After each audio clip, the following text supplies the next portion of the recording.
आज के इस एक्सप्लेनर में बहुत बहुत स्वागत है। आज हम अपनी वास्तविकता के इस विशाल इतिहास और सच में अकल्पनीय पैमाने को समझने के लिए एक अद्भुत यात्रा पर निकलने वाले हैं। रात में तारों से भरे आसमान को देखकर अक्सर मन में यह सवाल आता ही है कि आखिर इस ब्रह्मांड की शुरुआत कैसे हुई, इसकी सीमाएं कहां तक हैं और हम इंसान यहां तक कैसे पहुंचे।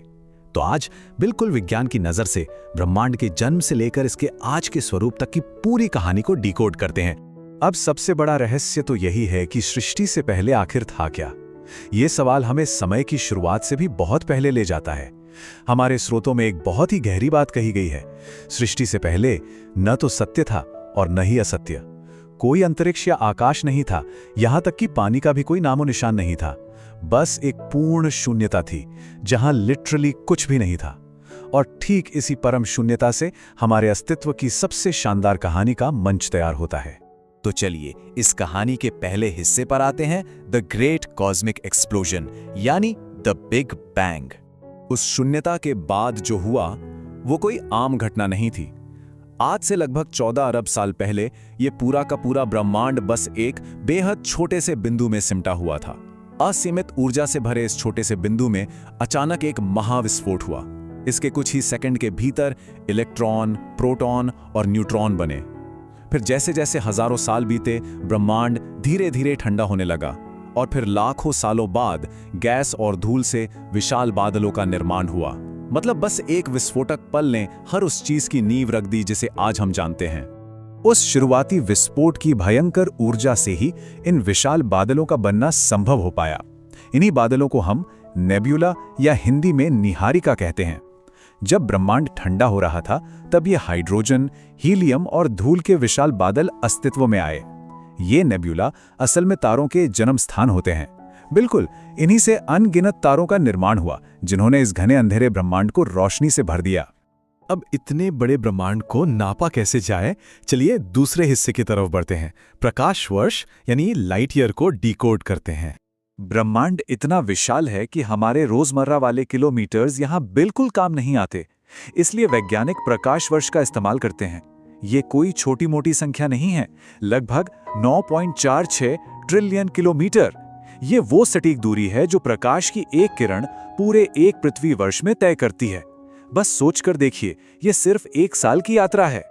और ये प्रकाश आखिर कितनी तेज चलता है? 29,97,92,458 मीटर प्रति सेकंड। ये हमारे ब्रह्मांड की अल्टीमेट स्पीड लिमिट है। विज्ञान के अनुसार इस गति से तेज या इसके बराबर भी ब्रह्मांड में और कोई भी चीज यात्रा नहीं कर सकती। यहाँ एक बहुत ही दिलचस्प थॉट एक्सपेरिमेंट है। मान लीजिए अगर कोई मानव निर्मित यान किसी तरह इस प्रकाश की गति तक पहुंच जाए तो क्या होगा? स्रोत बताते हैं कि वो यान केवल तेज गति से यात्रा नहीं करेगा, बल्कि वो भौतिक रूप से खुद प्रकाश में ही बदल जाएगा। बिल्कुल, और यही कारण है कि प्रकाश की गति किसी भी इंसान की बनाई हुई वस्तु के लिए एक न टूटने वाली भौतिक सीमा है। इस असीमित स्पीड और दूरी को समझने के बाद आइए तीसरे भाग में चलते हैं, द कॉस्मिक वेब और ब्रह्मांड की विशाल संरचनाओं को समझते हैं। ब्रह्मांड में सब कुछ एक पदानुक्रम या कहें तो एक हायरार्की में काम करता है। सबसे पहले आते हैं ग्रह और तारे, जो गुरुत्वाकर्षण के कारण मिलकर मिल्की वे और एंड्रोमेडा जैसी गैलेक्सीज बनाते हैं। फिर ऐसी ही कई गैलेक्सीज आपस में जुड़कर विशाल लोकल सुपर क्लस्टर बनाती हैं। और अंत में ऐसे अनगिनत क्लस्टर्स के आपस में मिलने से एक अकल्पनीय रूप से विशाल नेटवर्क बनता है, जिसे विज्ञान की भाषा में द कॉस्मिक वेब कहा जाता है। चलिए इस विशालता का थोड़ा अंदाजा लगाते हैं। हमारी अपनी आकाशगंगा यानी मिल्की वे का व्यास 1 लाख प्रकाश वर्ष है और सबसे करीब वाली एंड्रोमेडा गैलेक्सी हमसे लगभग 2.5 लाख प्रकाश वर्ष दूर है।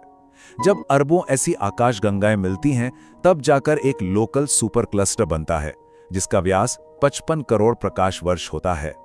इंसानी दिमाग के लिए इन दूरियों को प्रोसेस करना सच में बहुत मुश्किल है।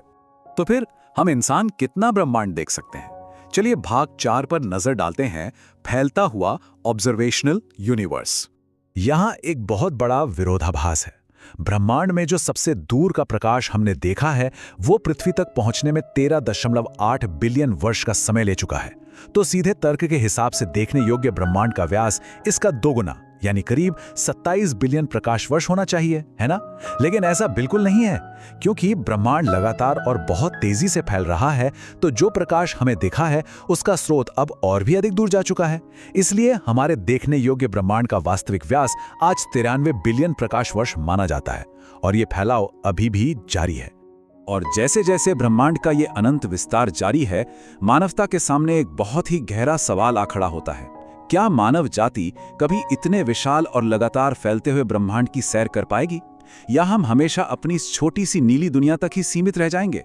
ब्रह्मांड की शुरुआत से लेकर आज तक की ये कहानी हमें अपने अस्तित्व और भविष्य पर विचार करने के लिए सच में मजबूर कर देती है।